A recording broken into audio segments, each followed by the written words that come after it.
ভাজা হয়ে গেছে, এবার আলুটাকেও ঠিক তুলে নিচ্ছি। আমি নুন হলুদ দিয়ে আলুটাকে ভেজেছি। তো এই যে তেলটা গরম হয়ে গেছে, এবার মাছগুলোকে একে একে আমি এপিট ওপিট করে ভেজে নেব। Hello everyone, welcome back to my channel.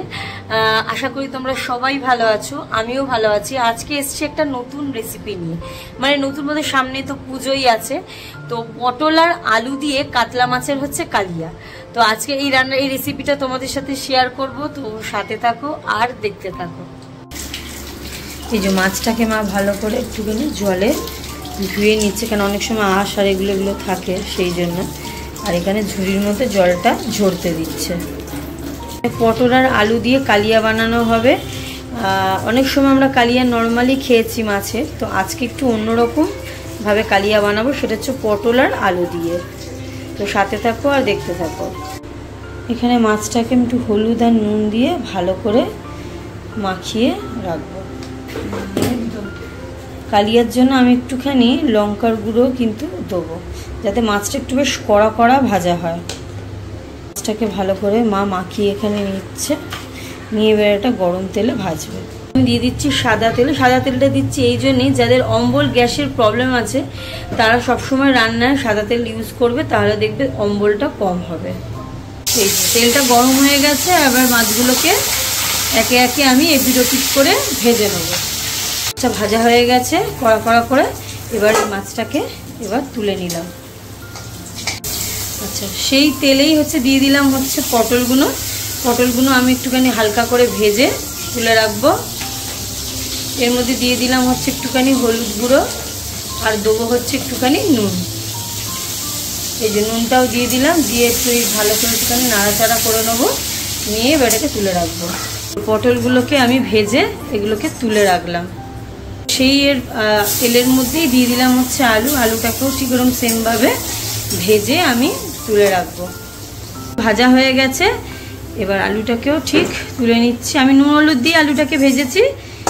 তো এই যে ভাজা হয়ে গেছে, তুলে নিচ্ছি। কড়াইতে দিয়ে দিচ্ছি সেই তেলের মধ্যেই তেজপাতা, লবঙ্গ, এলাচ, দারচিনি, এগুলো সমস্ত সব কিছু আমি দেবো। আর দেবো একটুখানি গোটা জিরে। দেখো, এগুলো সমস্ত সব কিছু আমি দিয়ে দিলাম। এবার একটুখানি হালকা করে জাস্ট ভাজা ভাজা করে নেবো, নিয়ে এখানে দেবো কোচানো পেঁয়াজ, মানে কুচিয়ে রেখেছিলাম আগে থেকে পেঁয়াজটা, সেই পেঁয়াজটা আমি দেবো আর দিয়ে একটুখানি এটাকে ভাজা ভাজা করবো। এখানে দিলাম রসুন বাটা, টক দই, ফাটিয়ে রাখা টক দইটা আমি দিয়ে দিলাম। এবার এটাকে দিয়ে একটুখানি কষে নেবো হালকা করে, একটু ভালো করে আমি এটাকে কষে নিলাম। দিয়ে দিচ্ছি হলুদ গুঁড়ো, আদা বাটা,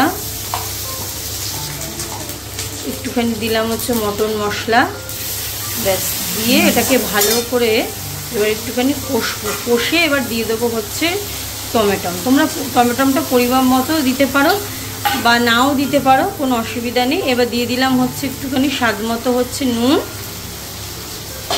দিলাম চিনি। এবার এটাকে ভালো করে একটুখানি কষে নেবো আমি। আচ্ছা, এবার আমি দিয়ে দিচ্ছি লঙ্কার একটা বাটা, মানে শুকনো লঙ্কার বাটা দিচ্ছি একটু টেস্টের জন্য। কেন কি করবোই আমি, এটা একটু কষা কষা, তো সেই জন্য কালিয়া করবো বলেই আমি একটুখানি দিলাম এটা, যাতে টেস্টটাও খুব ভালো হয়। আর আমার বাড়িতে সবাই একটু ঝাল ঝাল খেতেও খুব ভালোবাসে, তাই একটুখানি জলও আমি দিয়ে দিলাম এর মধ্যে।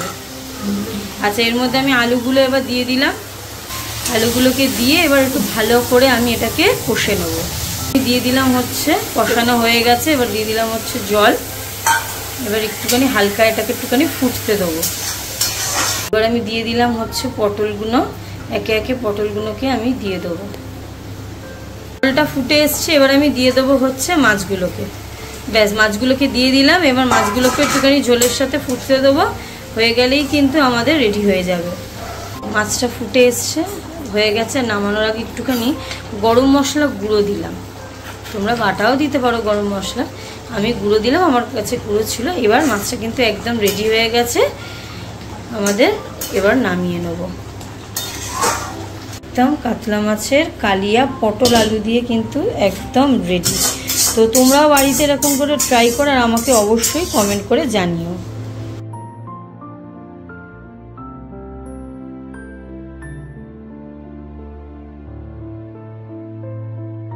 সো রান্নাটা তো তোমরা দেখলে, রেসিপিটা কেমন লাগলো অবশ্যই আমাকে কমেন্ট করে জানিও। আর আমার এই রেসিপিগুলো যদি ভালো লাগে আমার চ্যানেলটাকে অবশ্যই সাবস্ক্রাইব করো, পাশে থাকা বেল আইকনটা কিন্তু অবশ্যই অন করো, যাতে যখনই আমি ভিডিও আপলোড করি নোটিফিকেশনের মাধ্যমে তোমরা দেখতে পাও। সো আজকের জন্য এতটাই, আবার দেখা হবে নেক্সট ব্লগে। সবাই ভালো থেকো, সুস্থ থেকো।